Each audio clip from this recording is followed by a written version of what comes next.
mas esperar era sempre uma coisa complicada. Hoje todo mundo tem aí o WhatsApp, e aí a gente dá uma agonia de você mandar a mensagem e você fica olhando, deu um tracinho.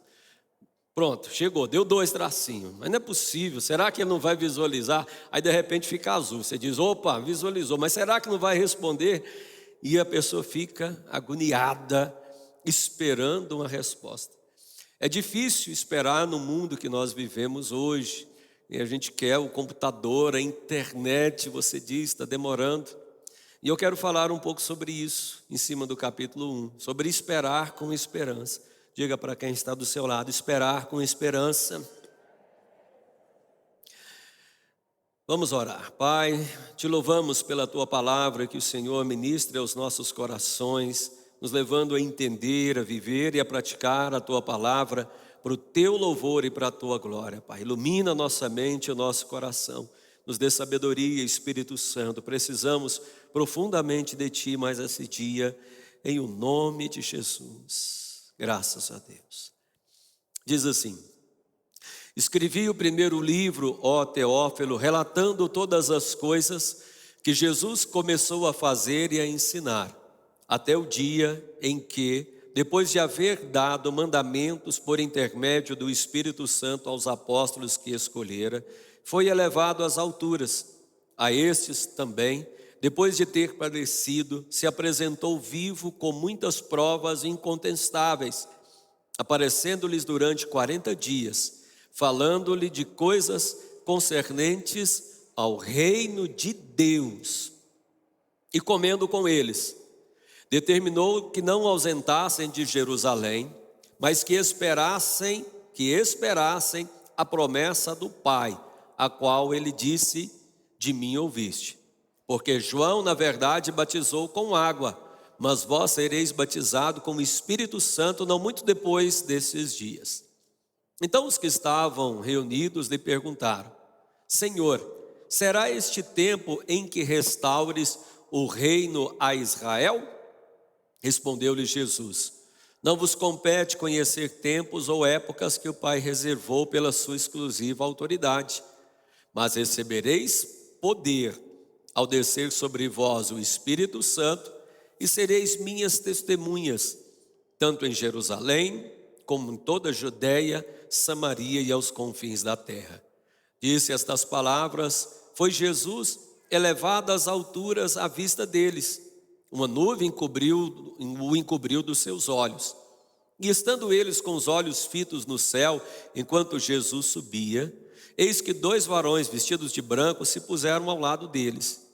E lhes disseram: varões galileus, por que estáis olhando para as alturas? Este Jesus, que dentre vós foi assunto aos céus, virá do modo como viste subir.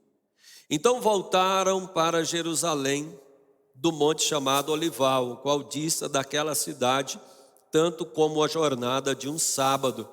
E quando ali entraram, subiram para o cenáculo, onde se reuniram Pedro, João, Tiago, André, Filipe, Tomé, Bartolomeu, Mateus, Tiago, filho de Alfeu, Simão, o Zelote e Judas, filho de Tiago. Todos estes perseveravam, unânimes em oração, com as mulheres, com Maria, mãe de Jesus, e com os irmãos dele. Só até aqui. O livro de Lucas, o livro de Atos dos Apóstolos, ele foi escrito pelo mesmo autor do livro de Lucas. Maior evidência disso, que seria então Lucas, um médico, um discípulo de Jesus, ele não foi apóstolo, mas a partir do capítulo 16 de Atos, ele trata esse texto como na primeira pessoa. Ele se apresenta e mostra que foi ele que escreveu, sendo um companheiro de Paulo em suas viagens. Tanto Atos quanto Lucas têm o mesmo destino, é o que está no versículo 1, o chamado Teófilo. Há uma discussão até teológica a respeito disso, né? O pessoal gosta de debater, porque Teófilo significa amado de Deus. Então há quem diz que Teófilo realmente existiu, seria uma pessoa, um proeminente, um nobre grego, talvez romano, e Lucas teria escrito para ele, para evangelizá-lo e contá-lo. Mas há aqueles que dizem que Lucas escreveu tanto o Evangelho quanto o livro de Atos para aqueles que são amados de Deus. Quem aqui é amado de Deus, diga graças a Deus. No primeiro texto, e ele diz aqui, ele fala, faz referência, escrevi o primeiro livro, ele está falando, relatando do Evangelho, mostra a respeito do nascimento de Jesus e até a sua morte. E ele diz então que ele começou a relatar o que Jesus começou a fazer e a ensinar.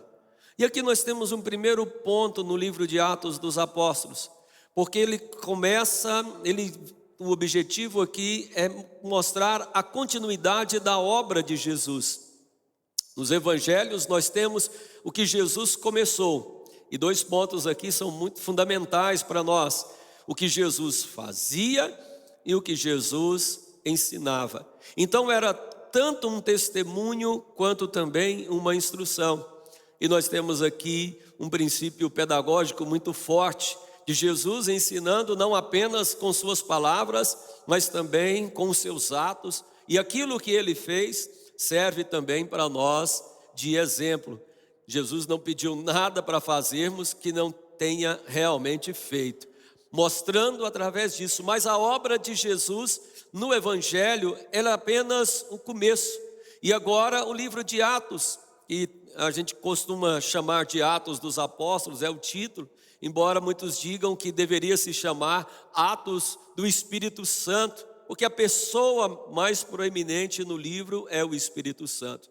E o objetivo aqui, embora sendo instruir Teófilo aqui, o amado de Deus, ele mostra claramente que há uma obra do Espírito Santo que começou em Jesus, mas que agora dava continuidade através dos apóstolos e dos seus discípulos, já desde o começo. Então entendam que existe uma obra que Jesus fez e essa não há mais o que fazer. A sua morte e a sua ressurreição, a sua morte para perdoar os pecados, ela já foi feita. E isso não tem mais nada para fazer. Essa é de uma vez por todas. Jesus morreu de uma vez por todas para perdoar os pecados. E só Ele podia fazer isso, porque Ele é o Cordeiro de Deus que tira o pecado do mundo. Só Ele veio sem pecado e não havia nada mais para fazer. Mas existe uma obra que Ele começou e precisa ser continuada. Ele fez uma obra completa ao morrer para perdoar os pecados, mas ele começou uma obra de proclamação do Evangelho, de proclamar a salvação, de anunciar: arrependei-vos, porque está próximo o reino dos céus. Nesse sentido, Jesus começou e agora há uma continuidade. E essa continuidade, no livro de Atos, vai mostrar que faz parte do trabalho dos seus discípulos, da sua igreja, através do Espírito Santo. Então, nesse sentido, há uma obra que Jesus confiou a todos nós, de pregar e de falar do Evangelho. Então diga para quem está do seu lado: Jesus te chama para continuar esta obra. O texto 2 diz que depois de Jesus ter dado o mandamento por intermédio do Espírito Santo aos apóstolos, foi elevado às alturas. É maravilhoso o texto aqui, porque ele nos mostra no versículo 6 em diante um elemento curioso que está extremamente registrado no livro de Atos e a gente não vê isso nos evangelhos.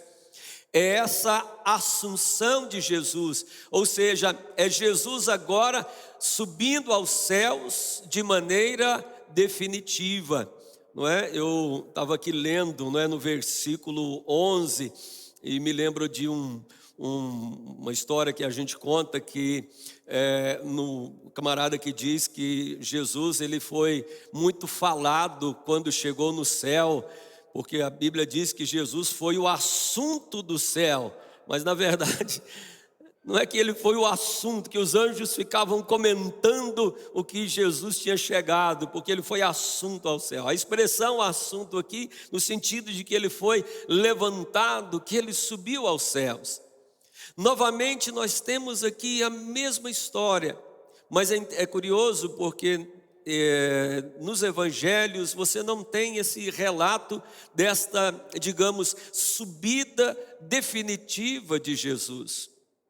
Entenda que o povo naqueles dias, e há uma pergunta que é feita aqui, o versículo 3 diz que Jesus morreu, ressuscitou, que ele ficou com os discípulos 40 dias falando de coisas concernentes ao reino de Deus. Diga bem forte, reino de Deus.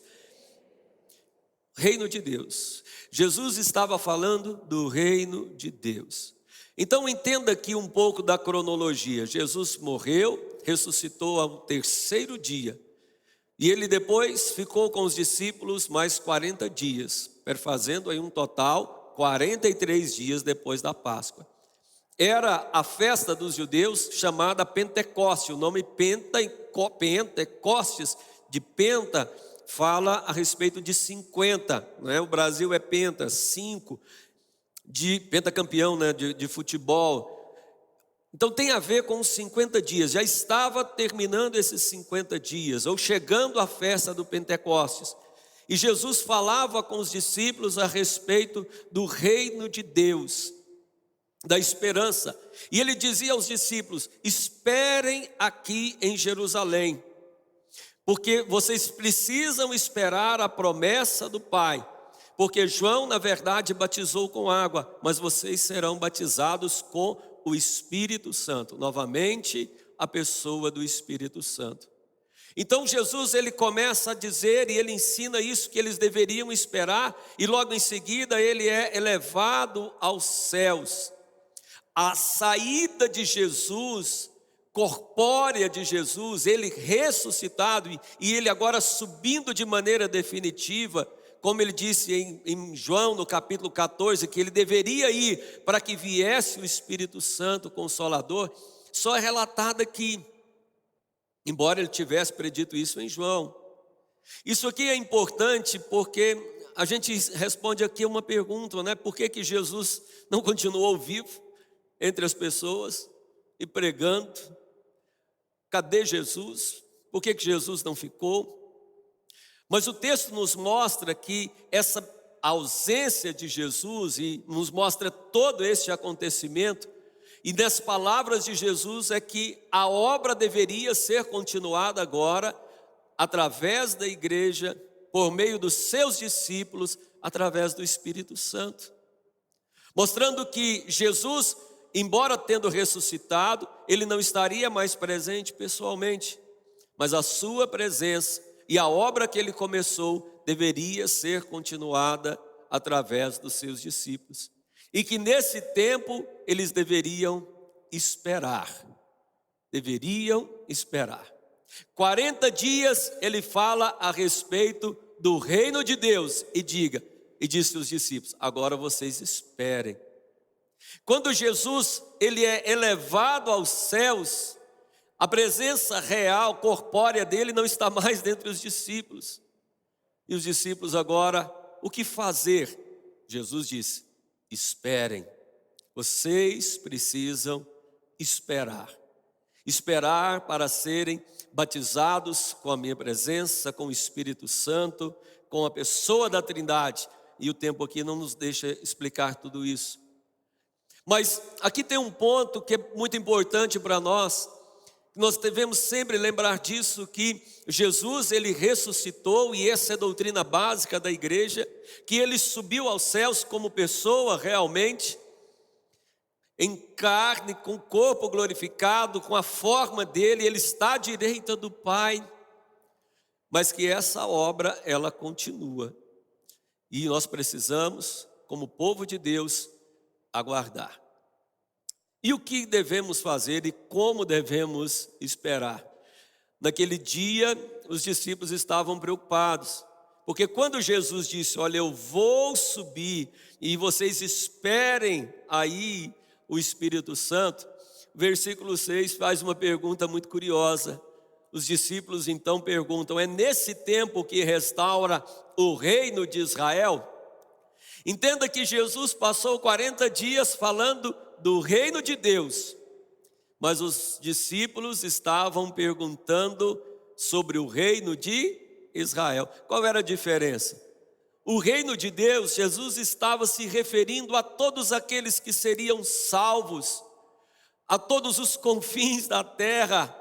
Ele disse: olha, vocês têm que se preocupar com a salvação da humanidade. E os discípulos estavam preocupados com a nação de Israel, com Jerusalém. A cabeça dos apóstolos era o seguinte: que o Messias que viria seria como Davi, e ele então salvaria o povo de Israel, os judeus que estavam oprimidos pelos romanos, faria uma grande revolução, e os judeus ali seriam novamente uma grande nação, como nos dias de Davi. E eles estavam preocupados com esta restauração, digamos, secular, essa restauração temporal, essa preocupação com a justiça. Quando é que nós vamos nos tornar uma grande nação? E aqui nós podemos ter uma aplicação semelhante, não é? Na resposta de Jesus era muito forte. Jesus disse: olha, não vos compete a conhecer tempos ou épocas que o Pai reservou para a sua exclusiva autoridade. Eles estavam preocupados. Agora nós vamos ter um rei, Jesus. Agora que o Senhor está dizendo aí para a gente esperar, finalmente o Senhor vai se declarar rei. Nós vamos tornar novamente uma grande nação. Vamos vencer os romanos. Vamos expulsar os romanos aqui. Vamos estabelecer um reino. Vamos conquistar a Babilônia, vamos conquistar o Egito. Como é que vai ser o reino de Israel? É nessa hora, eu quero saber, o Senhor disse que iríamos reinar, vamos reinar agora. E Jesus disse: olha, espere, vocês estão muito preocupados com coisa que eu estou falando do reino de Deus.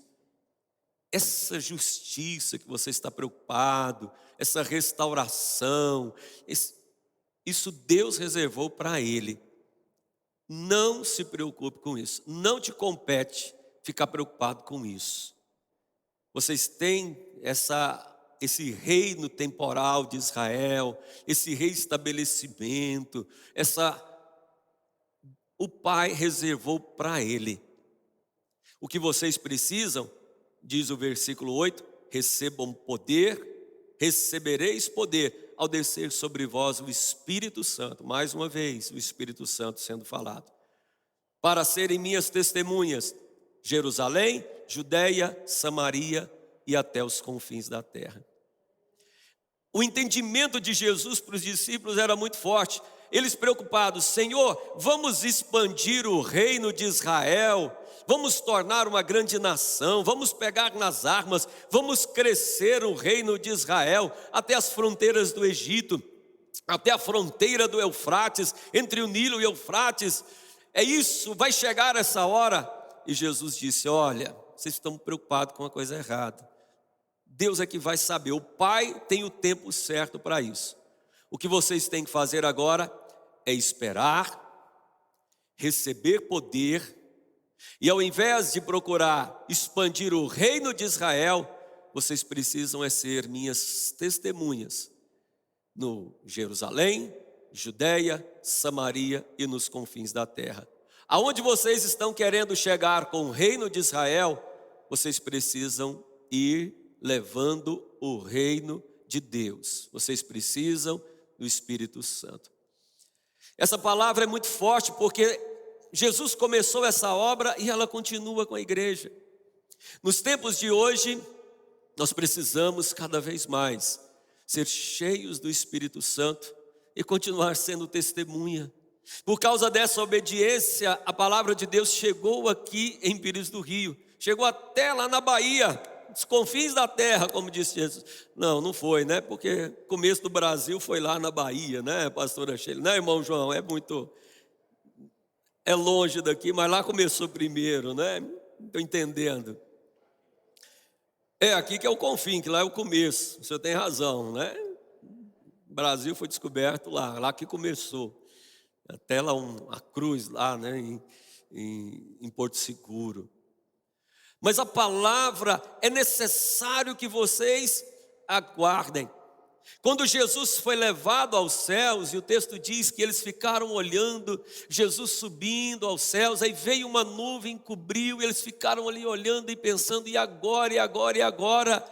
O que nós vamos fazer? E agora o que nós vamos fazer? O texto diz que aparecem dois anjos, há quem diz que eram, na verdade, duas testemunhas, seria Moisés e Elias, mas o fato de ser dois, é para confirmar, que testemunho de duas pessoas, ele era fundamental para servir um testemunho que valia. E eles disseram, olha, vocês estão olhando, esse mesmo que vocês viram, da mesma forma que vocês viram, ele vai descer da mesma forma. Era para dar aos discípulos agora esperança. O que vocês precisam fazer é esperar. Jesus, ele foi levado aos céus. A presença real dele está agora junto ao Pai, porque agora Jesus tinha um corpo, é homem. É difícil explicar um pouco sobre isso, porque trata desses mistérios de Deus. Mas os discípulos agora, depois que Jesus, eles não deveriam mais se preocupar com o reino de Israel, com o próprio reino, com a própria vida. Eles deveriam se preocupar agora com um reino maior do que isso, com o reino de Deus e não com o reino de Israel. E enquanto eles esperavam, eles deveriam esperar essa presença de Deus, o Espírito Santo, que viria sobre eles.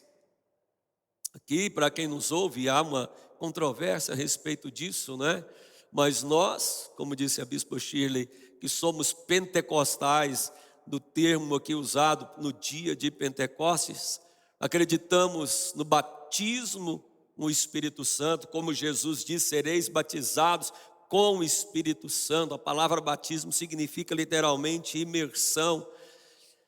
E aí acreditamos que o batismo, que há a presença do Espírito Santo na conversão, mas há um batismo com o Espírito Santo, uma segunda bênção, que capacita, e Jesus disse no verso 8, que é receber esse poder do Espírito Santo, poder da palavra dunamis, de onde hoje eles tiraram a palavra dinamite, que significa exatamente isso, uma força que move.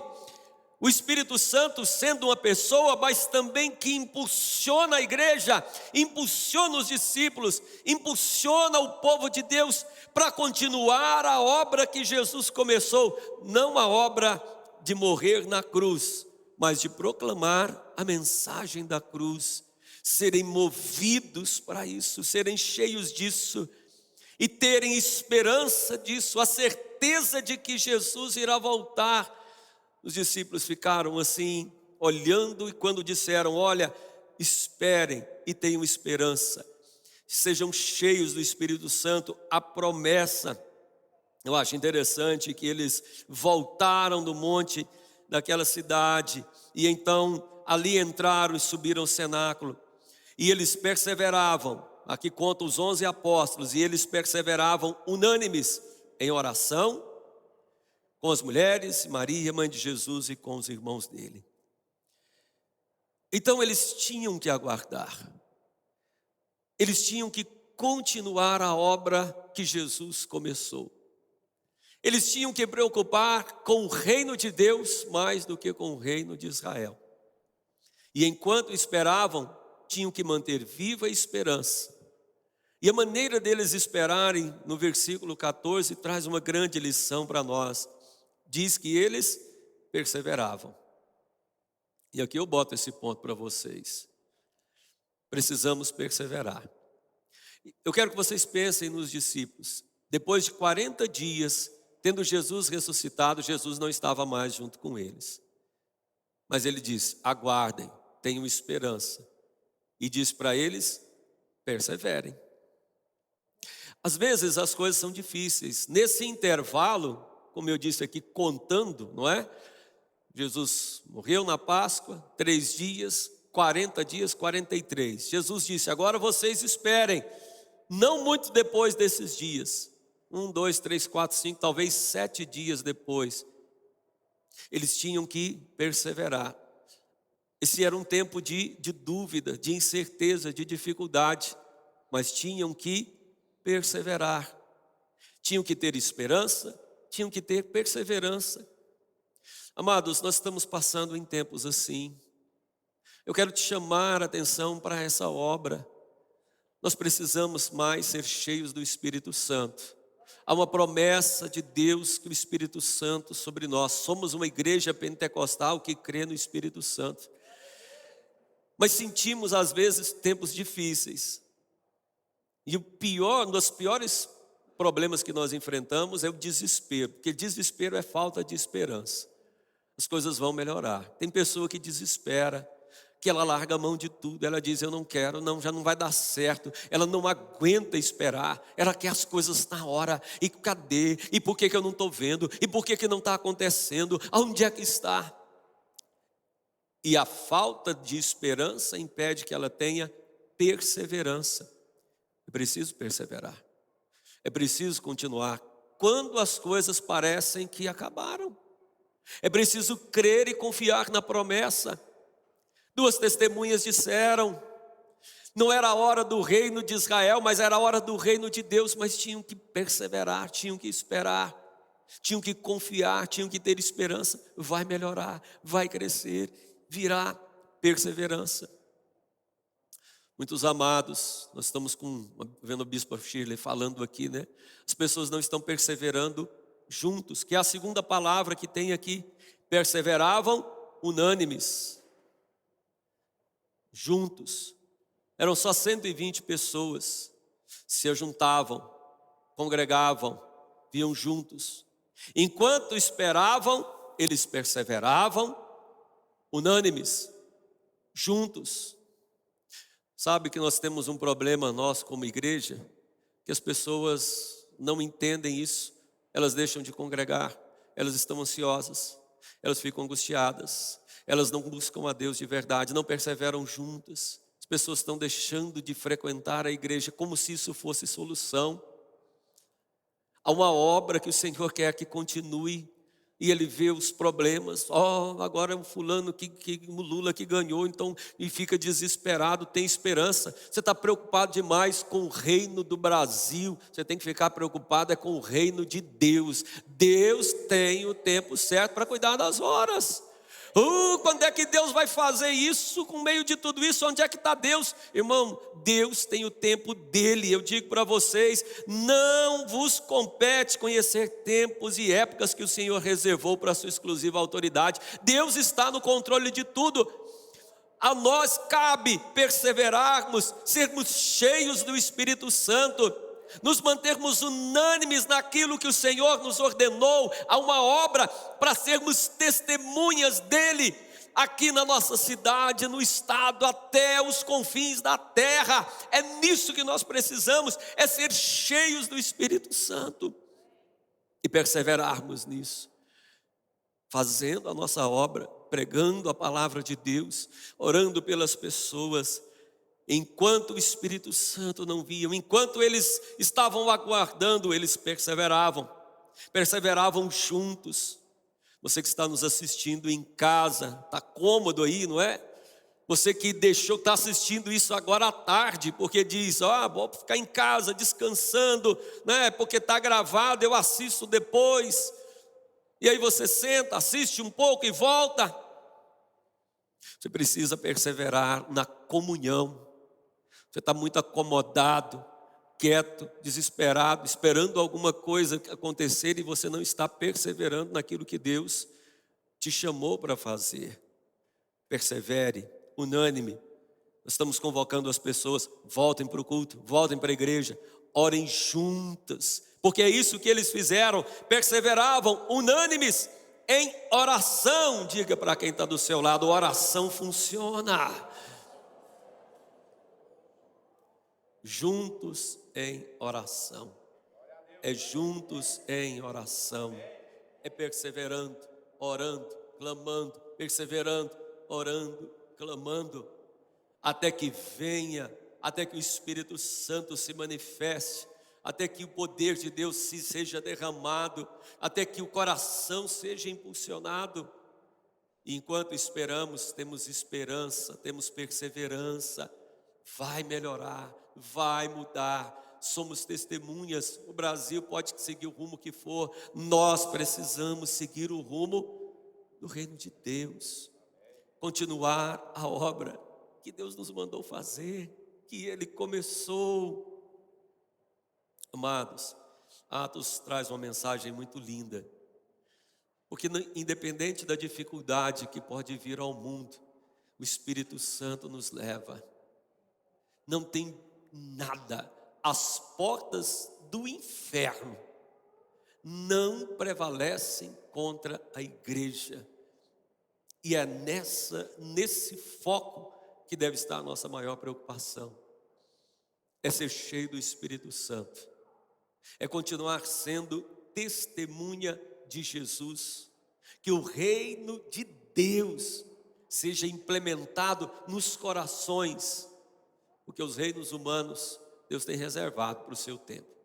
Chegará um dia, a hora que Deus sabe. Deus não esqueceu.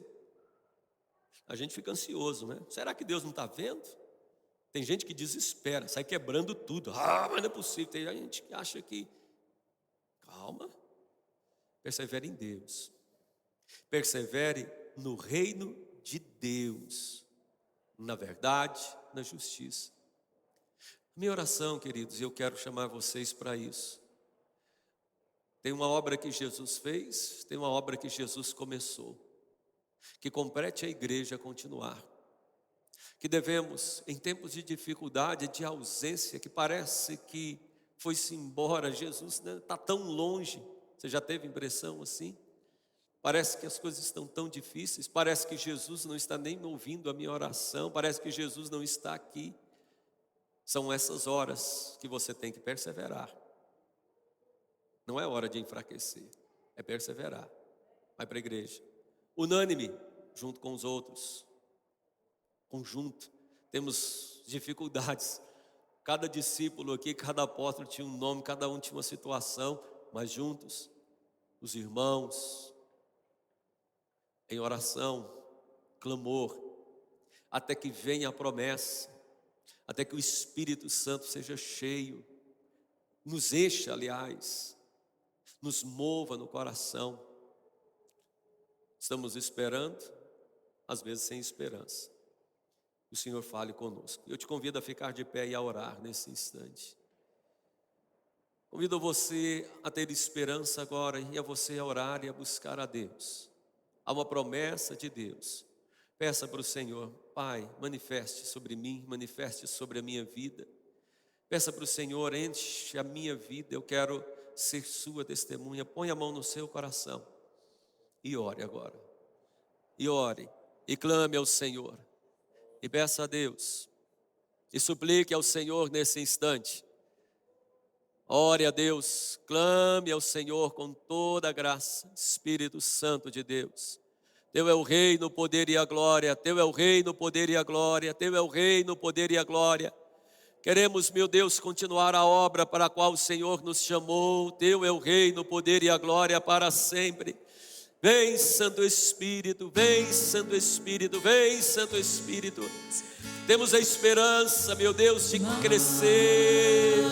Vem, Espírito Santo, vem, Espírito Santo, vem, Espírito Santo, vem, Espírito Santo. Vem enchendo os corações, vem enchendo os corações, Senhor. Movendo, Pai, despertando aquele que está cansado, transformando aquele que está desesperado. Precisamos de Ti, precisamos de Ti, Espírito Santo. Precisamos de Ti, Espírito Santo, Espírito Santo, Espírito